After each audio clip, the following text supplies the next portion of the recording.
What is going on, everybody? Happy Monday, April 18th, 2022. This is the Slate. We are a DraftKings show. We come to you every weekday, wherever you're watching now, YouTube, also on Twitch.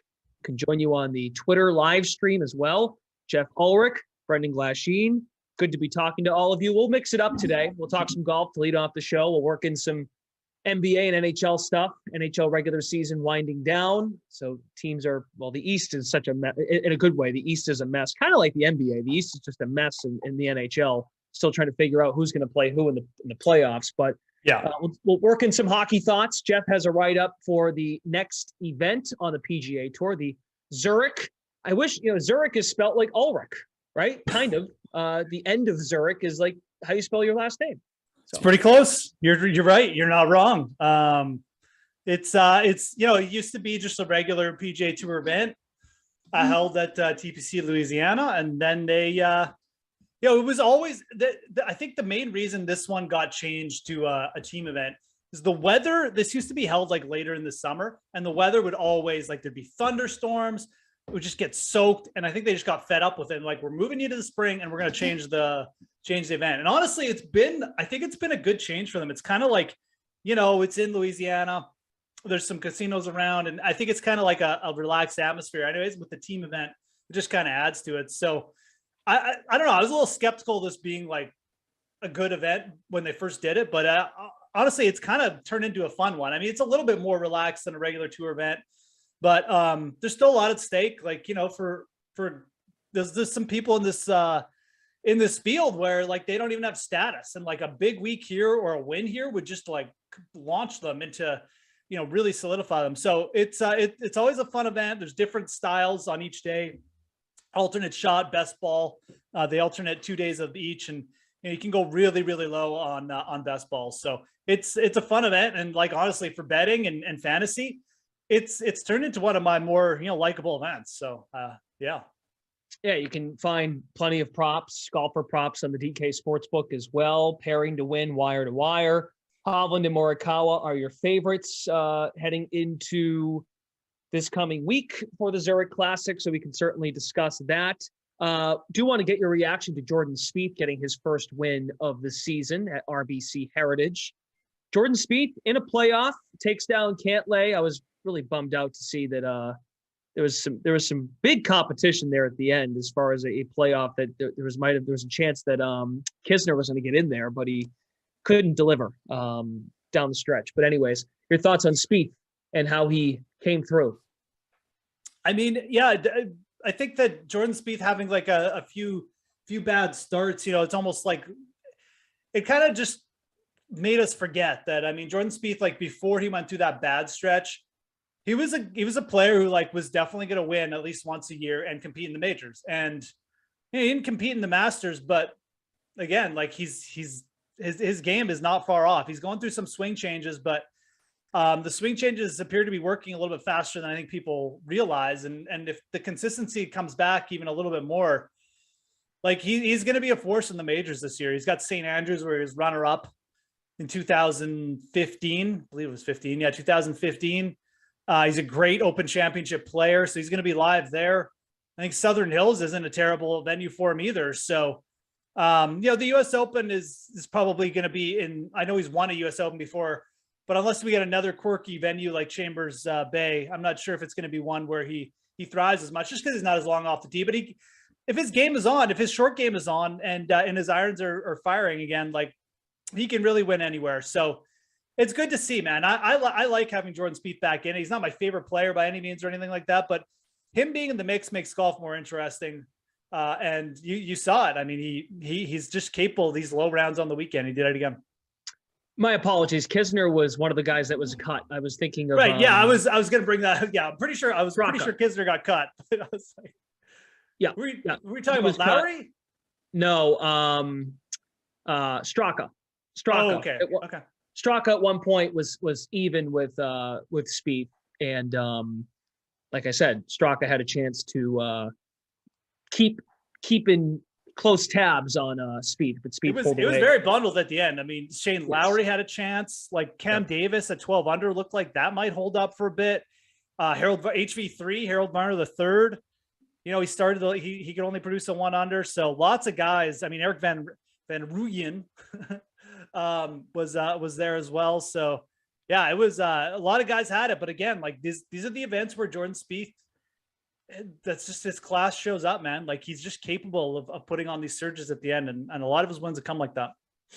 So reading your write-up right now on DK Nation, the DraftKings playbook, that is dknation.draftkings.com/playbook. You can find Geoff Ulrich's preview, his cheat sheet, if you will. The guys often call their write-ups for a given slate: basketball, baseball, football, when the time comes, golf.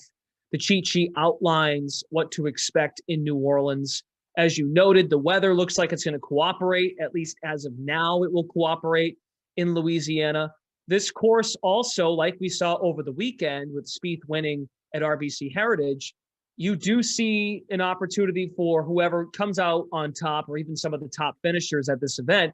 It can be a low-scoring event this time around as well. Yeah, absolutely. I mean, you like last year, the winners, or the winner, there was a playoff, but the two teams with the best score after 72 holes were at 20 under. But the years before that, the winners had gotten to like 26 under. So low scoring is the name of the game. You absolutely need your players to light it up during best ball, and then just not implode or anything during alternate shot.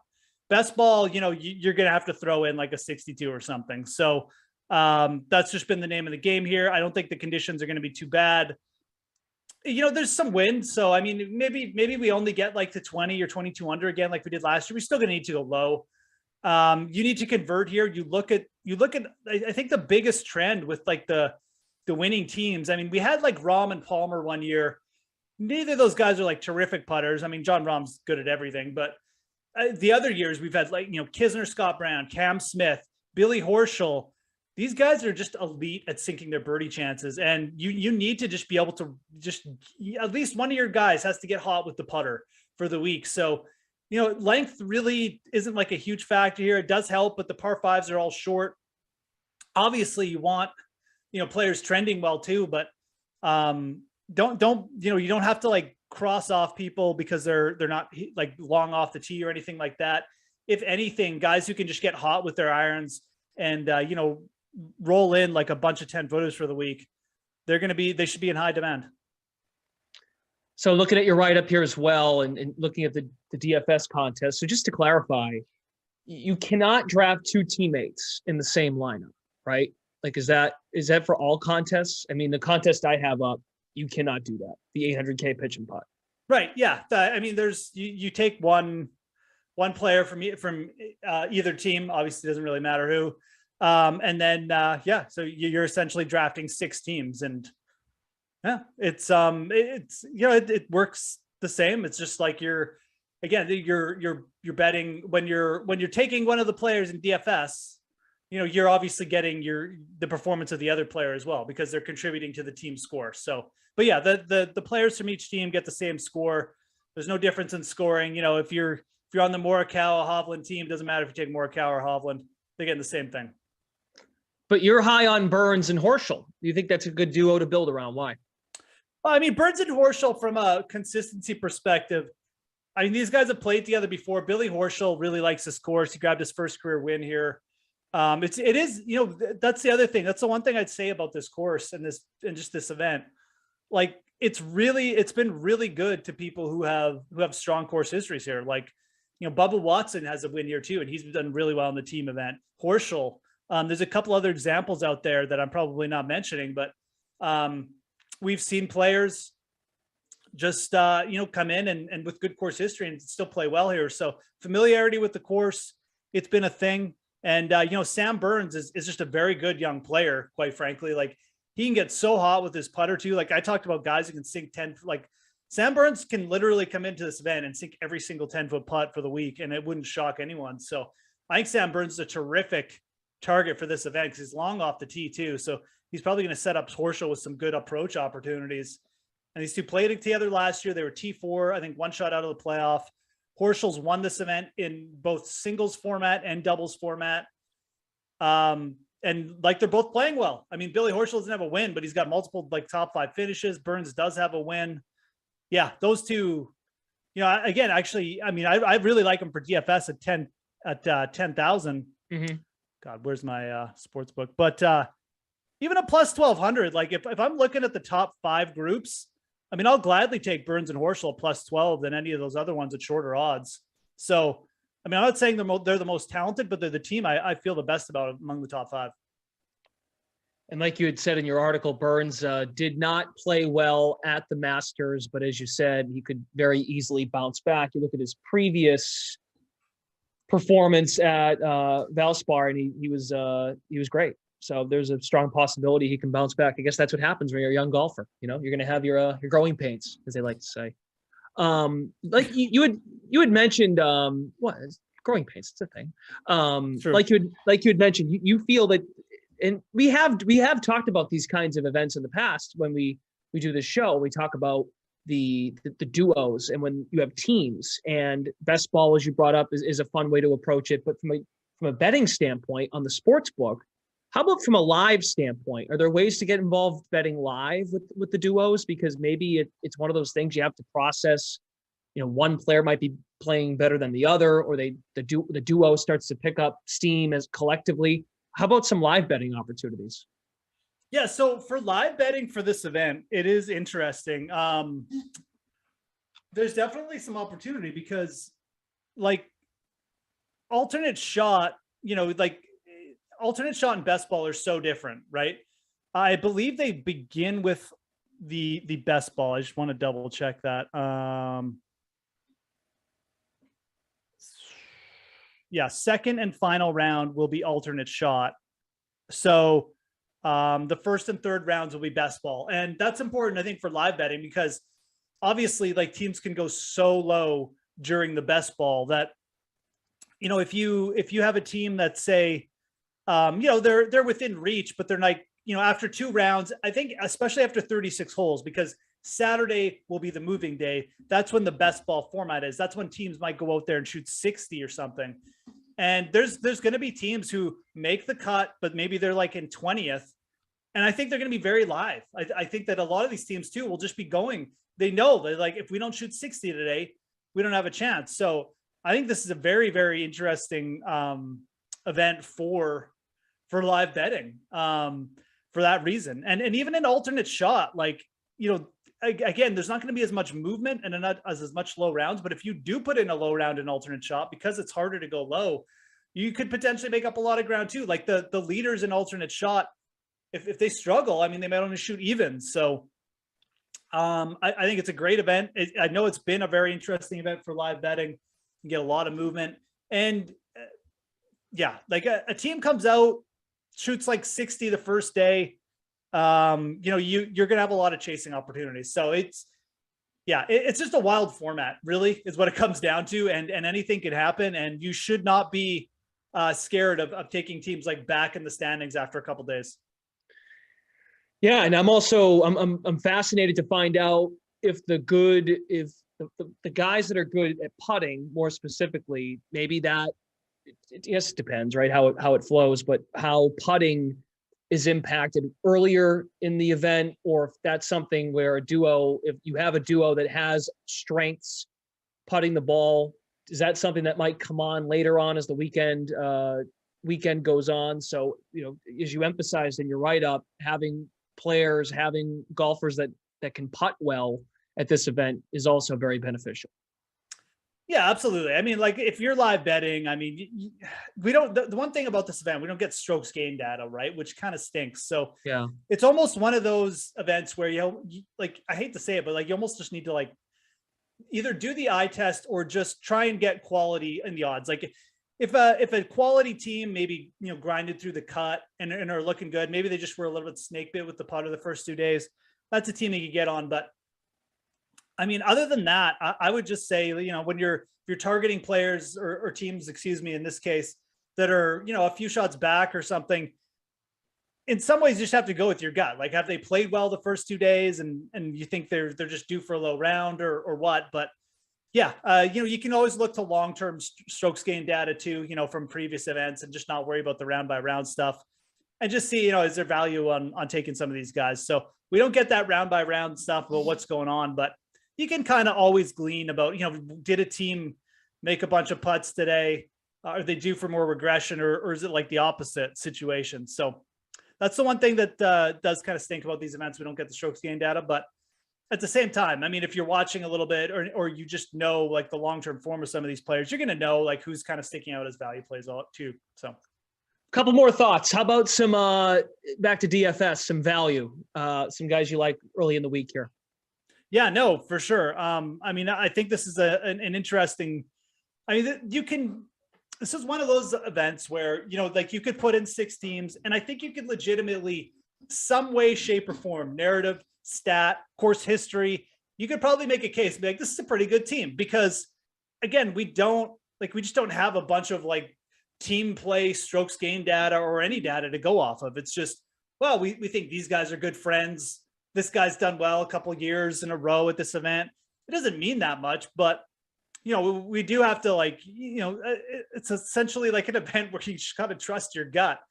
I'll say right off the bat, like I'm not very interested in the top 2 teams, like Hovland, Morikawa, Cantlay, Schauffele.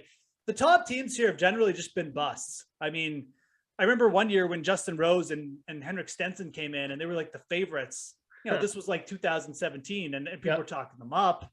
They're a super team because they were both playing well and in their primes. I think Stenson had just won the Open, and I didn't think they made the cut. And like we've seen that happen before too. So in other cases, I think if I was going to trust one of them, I'd probably think about Cantlay and Schauffele, but just because Cantlay's coming off the playoff loss, playing well.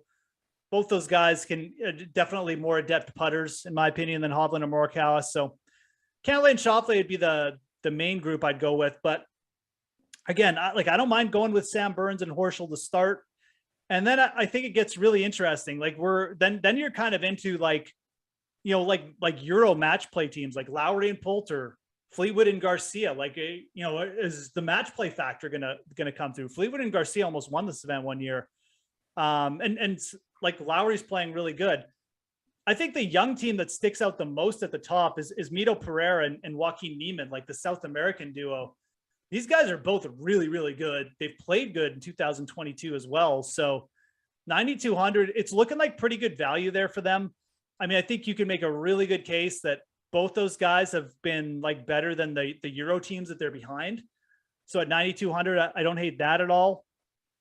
I really like Varner and Watson, though. I'll be dead honest. Among the top groups, I think these two are perhaps primed for some success. HV3, when he gets going, he can really like pile up the birdies. He's a pretty easy guy to get around with. He hasn't really done well this team format, but he's played really well to start the year. He was in contention last week. He had the 54-hole lead. Then you got Bubba Watson, who he's top 10 this event with 2 different players. And one of them was JB Holmes, who's like the slowest, perhaps most annoying player on tour. So like if Bubba can get around with JB Holmes and like he finished top 5 with Scotty Scheffler last year, Harold Varner's playing really well. I don't see any reason why you should be fading those two. So I like HV3 and Bubba. I think those two could really surprise this week. I think that group has my attention for sure.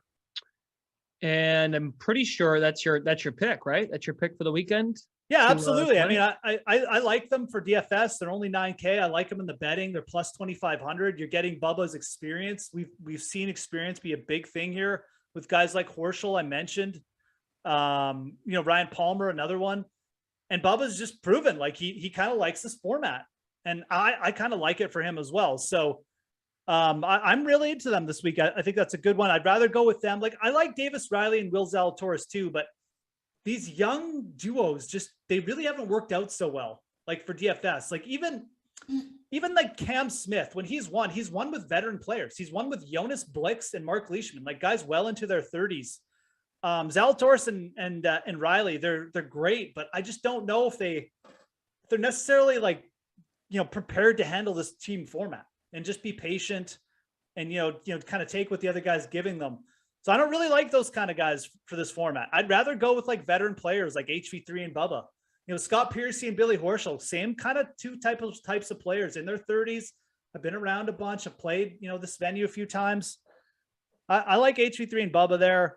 Going down, I think and again, like I'm not. I think these guys are a little bit boomer bust, but I'm kind of into Byung-Hun An and Sung J-M as well. Benny An lost here in a playoff in 2016. Sung Jae's coming off a good Masters. We know Sung Jae is just good at everything. And Sung Jae's, done well on Pete Dye courses as well throughout his tenure. So I think both those, I think Byung-Hun An and Sung Jae could really surprise. If Benny An doesn't putt well, that prediction is going to go south fast. But he won on the Korn Ferry Tour already this year. Byung-Hun An's a guy without a tour card right now. It's a big week for him. Yeah, and if anything, with him, you can just hope he gets close to top 10, and then what he did at the Masters, he'll just fall off a cliff. Or maybe he delivers this time. But yeah, he was right in the mix, and then all of a sudden his name disappeared off the leaderboard. So it did. Those are our thoughts. Like I said, Geoff's got a write-up over on the DraftKings playbook, the golf cheat sheet. Geoff also moments ago just put out the latest betting splits for tonight's NHL slate. Anything that you're eyeing in hockey this evening, Geoff? Yeah, I got a few things for sure. Okay. Let's switch over to hockey quickly. Sure. We got 6 Well, games. do you want to actually? Should we go over? Can we spend 2 more minutes on golf? Because sure. Then we could go through kind of the value options. Because I think this event. I apologize. I thought we might have unloaded everything. No, for sure. I mean, I just think with this event, it's a good one for betting long shots too. That's kind of why I wanted to get to the bottom half of the field and pick out a couple guys. Because like last year, it was Peter Uihlein and Richie Werenski, who I was on. I think they finished T3. They were a great top 5 bet. And we kind of see a team like that go off every season. So I know I mentioned Benny An and Sung J-M at 40, but guys like Bazane, Schwartzel at plus 60. Don't forget, Charles Schwartzel lost in a playoff here last year. Further down, there's some veteran teams though that really catch my interest. Joel Dahman and Steven Jaeger. That's really interesting to me. Steven Jaeger is a dude who can absolutely get red hot. Shot 58 on the Korn Ferry Tour. He's won 6 times on the Korn Ferry Tour. And Joel Dahman played well last week. I just wonder if Dahman's experience and kind of the fact that he's played well, it's going to rub off on Jaeger this week. Because Jaeger hasn't played well. He hasn't played well on the PGA Tour with any consistency, but he's a very talented player.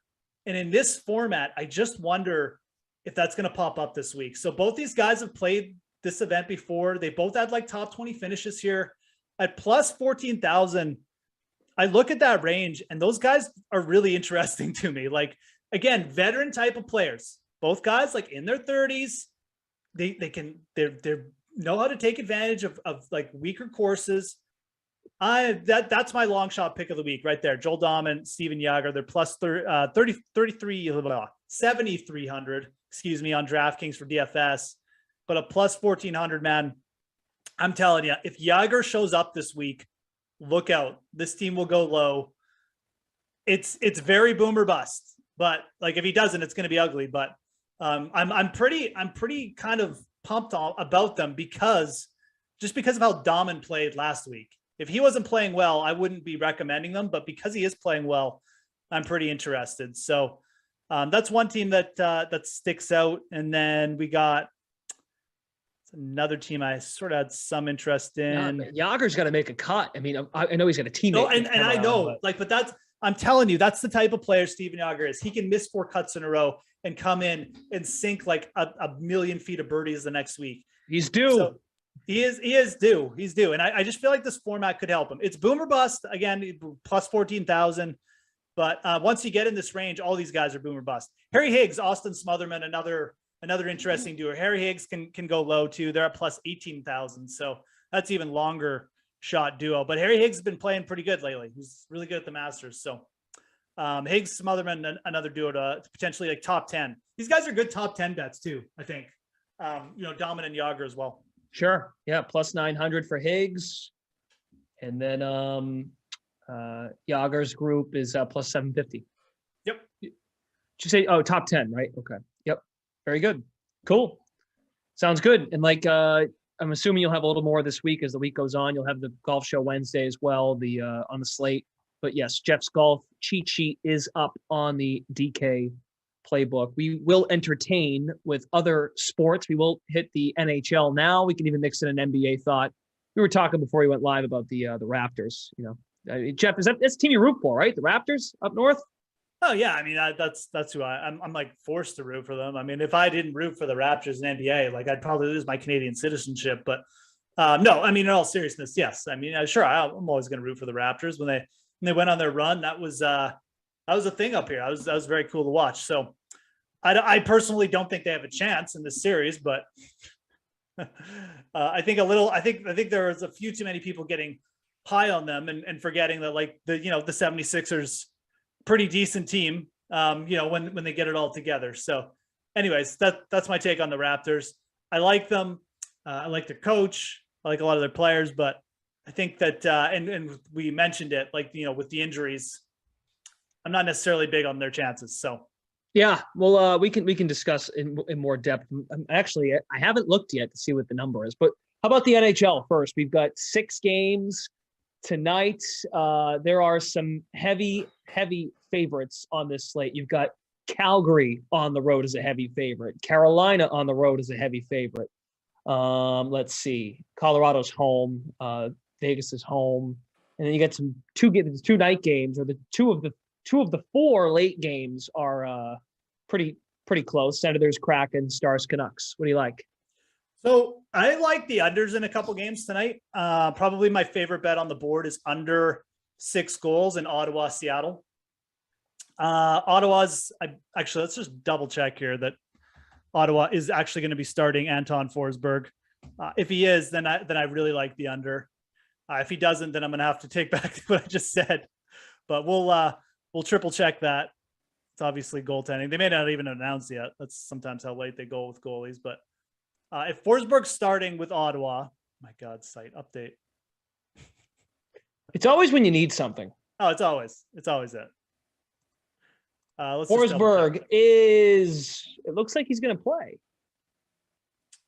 He confirmed. Yeah, he's confirmed. Anton Forsberg starting. He's got a .925 save percentage on the road this year for the Senators. So, and yeah, again, it's Seattle and Ottawa. Like, neither of these are higher scoring teams. Both these teams average under 2.8 goals per game. They're both bottom 10 in goals scored. You look at Ottawa's their trends. Only 2 of their last 11 games have seen over 6 goals. So they've seen 6. Their game totals have been 6 or less in 9 of their last 11 games. And Seattle trending with about the same percentage. These teams just don't score much. There's no one on Seattle to really scare us. Forsberg's playing well. He's actually a pretty good goalie. I could definitely see like a 3-1, 4-1 game here or something. And I don't really hate the Senators on the money line. I'd rather just take the under, though. I think that the trends are too good. And I'm surprised that this number is at 6. Like, even at -120, I'll take the 6. So that's probably my favorite bet on the board tonight. You're looking across the board. You mentioned we got a ton of favorites, big favorites. I think if I'm going to play one of the puck lines here, thinking about the alternate puck line at this time of year, because we have so many mismatches. It's the end of the year. Some of these teams are playing out the strings. Mm-hmm. You can go to the alternate puck line, and like oftentimes DK will put up, you can get like Vegas -2.5.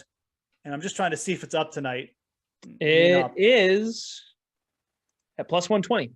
Okay, so there you go. You can get Vegas at +120. There we go. So to cover the -2.5, not -1.5. If you look at what Vegas has done at home, they've been pretty solid, but a lot of those wins too have been by like 3 or more goals. So they're kind of either blowing teams out, or it's just becoming like a close game and they're losing because they've lost a lot of like OT games too. But I think with their season's essentially on the line tonight. Like they need to almost win out the rest of the way to get in the playoffs. And they've got everyone healthy, and it's the Devils, man. Like, the Devils don't even have their best player. They're really not very good. I think that the Golden Knights at least win this game tonight. And I think it'll probably not even be close. So I definitely don't mind taking the +120 there. I also don't mind. I actually like the player props here. We talked about this morning, but like Jack Eichel's +115 to score. He's been great. He's been getting like 5 shots on net per night almost. Mark Stone's at +200 to score. And Max Pacioretty landed 6 shots on net in his last game. He's -105, but I really don't mind taking a shot with either one of those players. I almost prefer Pacioretty the most, just because, again, this is a player in Pacioretty who, we just know he's probably going to get us at least 4 or 5 quality chances. against the weak Devils team. So the goal props on the Vegas scores as well, something of interest. But yeah, I'm looking at that game. I think Vegas at least shows up tonight, and then we'll take it from there. But yeah, like if you're betting tonight, unless you got a really good lean on one of the underdogs, like you want to take a shot with like, Chicago at home. I don't know. I don't really want to do that, but that's probably where I would prefer to go if I was taking one underdog. The Flames coming off a massive win, but they weren't that good before that. I don't know. They weren't good. They weren't good in the in first period either. They were down 1-0, and then they just, like you said, they won. What, but I could also see that carrying over for the Flames too, right? And just another laugher, because it's the Blackhawks. There's so many teams with nothing to play for right now. It's a little bit scary. So I actually don't hate the Avalanche at -1.5. I know the Capitals have played well late, but like, the Capitals have also played a lot of late, and they're in the middle of a road trip. Mm-hmm. So coming off like a pretty good game, I could see the Avalanche just being a little bit too much here. But my favorite bets, we're going to stick with the Golden Knights, on the puck line or the alt puck line, and then the under in that Seattle Ottawa game. Those are going to be my two favorites. Okay, very good. Yeah, Colorado at home is just they're a different beast. Yes, they're just exactly. The altitude. That's a real thing, and you can be on a road trip, but then when you go there, it's like its own separate trip because you're just mentally preparing for something entirely different. Yep. And just, I don't know. I mean, I don't mean to put you on the spot because I know the East is complete. The Eastern Conference is what I mean to say is a complete mess. But like Colorado, I think's pretty much got the West locked up, right, in terms of that top spots. That's the only concern is just like these. You say nothing to play for. Is it a letdown spot? But I'm not to say Colorado should win the game, but is it a letdown spot? I'm actually not too worried about it being a letdown spot for Colorado, just because it's a team that's failed in the playoffs like multiple years in a row now. Yeah. And I think the last thing they want is to come into the playoffs like not playing well. So you've kind of seen that from them. Like they're almost like scared to stop playing hard, which is good for betting purposes. Like it just makes them a little bit more reliable. We don't have to, we're not going to get like some kind of weird black swan event like night where Colorado just doesn't show up. Yeah. That makes it less likely that's going to happen anyways. So yeah, you're right. The East, the teams are playing for standings and stuff. So you'll see most of the playoff teams, give good pushes, but the West, the big team to watch is like Vegas and Dallas and the Kings, right? I mean, like these guys are playing till the bitter end. They're going to have a lot of these games that like Vegas and the Kings are going to be playing, they're going to be against like teams that have nothing to play for, like the Ducks. So complete spoiler situations, but oftentimes in those situations, we see these teams with no pressure just come in and play spoilers. So yeah, it'll be interesting to watch those teams finish. Vegas needs to win tonight, though. This is like, if they lose tonight, they're not mathematically eliminated, but man, it is bleak. Yeah, even seeing Carolina like on the puck line, they're -160. That tells you everything you need to know. Like there's no value there. I mean, it's the Coyotes. Like it's true. I know. It's just like Carolina's it's a must-get game, and like you said, Arizona's going in the completely other direction. It's a big game for Dallas tonight at Vancouver. So yeah, a lot still going on. So Vancouver is still in it, right? They're not eliminated. Not yet, at least. I don't think they're eliminated. They're not. The only teams eliminated out west are Anaheim, San Jose, Chicago, Seattle, Arizona, and I think all of those teams are playing tonight. Yes, they are. Except the Ducks. It feels like every single like bad team except the Ducks. Yeah. Right. Oh, I guess the Sharks aren't on the slate either, but yeah. Anyways, you're right. Canucks still mathematically in it, but it's pretty bleak, man, for them. They will have to catch. They'll have to catch Vegas or wait, 1, 2, 3, 4, 5. Yeah, they'll have to catch the Predators or Stars right now. So yeah, it's the Kings. The Kings, the Predators, or the Stars the Kings are at 90 points. The Golden Knights, 87 points, but they have a game in hand. So if the Golden Knights win tonight, which they should, they'll be at 89 points, one back of the Kings, and they'll both have 5 games left. So again, complete must win for the Golden Knights. They do not want to be three points back. It's more doable for the Knights to get in via the Pacific as opposed to the wild card, even though they are yes, they're right there, but they're more in striking distance getting in via the division. Yeah, I mean the Stars or the Preds could crumble, and the Preds really haven't been that good of late too. But it's really the Kings versus the Golden Knights right now. So, all right, real quick, we got 3 NBA games tonight. Baseball you can do in your own time. You can do that with Steve Buchanan. Steve will take your DMs all night. That's right. All right, hit up Steve Buchanan for your baseball. He'll tweet you some sad sack meme about how this player isn't performing, or the umpires, or I don't know what's going on with baseball. You talk to there's only so many sports I can handle here, people. I'm doing NASCAR duty, and by the way, my picks beat Pierce's last week, so nice. I want to throw that out. But yeah, NBA. I did mention the 76ers. I'm not sure if I want to take the -8. Oh, 8 is a lot. But it's so much. So right? just to catch everybody up, no Scotty Barnes tonight. Well, doubtful. They're not officially out yet, but it's not looking good. No Scotty Barnes in all likelihood. No Thad Young and no Gary Trent. So there you go. Yeah, and very thin. That makes me. I don't know. Is the wounded Raptors team to take them on the money line? I can't do it. I don't think I'm going to go there. I think if I was betting an underdog tonight, it would be the Mavericks. I think so too, but you know what? Everyone feels that way. But they kind of have to now. No Luka, they got to get the game. But there's something about the Utah Jazz. I think Utah, in a weird way, there's a lot of rumblings about their coach Quinn Snyder being done. Donovan Mitchell is a flight risk. That core of Mitchell, Connolly is relatively new, but Gobert, they just constantly fall short in the playoffs. But there's something to me about how they played in game 1. They covered game 1, which I felt they have to win game 1. If you lose game 1 with no Luka, you're not to say they could come out of there with a split, but they're in a position to go up 2-0 with no Luka. Utah's kind of, in my opinion, they're all right, we got this. I think the fact they handled game 1, I don't know if Dallas has enough. I think Dinwiddie's a good player. Brunson's a nice little player. I don't know if they've got enough to hang in there. I don't trust them in there. Luka is their offense.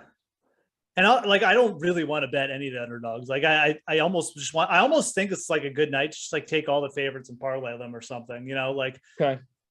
I mean, Denver, but they're, on the road, I like Golden State. I mean, Jordan Poole, who we've talked about him a bunch in DFS, and Jordan Poole is a main reason why.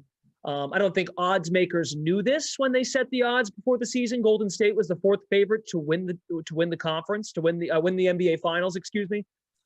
They have Jordan Poole is he's going to be a star. They've got the next dude joining Clay, Steph, and Draymond. And Steph Curry came off the bench in that game the other day, and they still won by double digits. So I think don't bet against Golden State at home. If you want to do a 3-pick favorite parlay tonight, Sixers -365, and that one probably is the bet I like the least, just because I do respect the Raptors.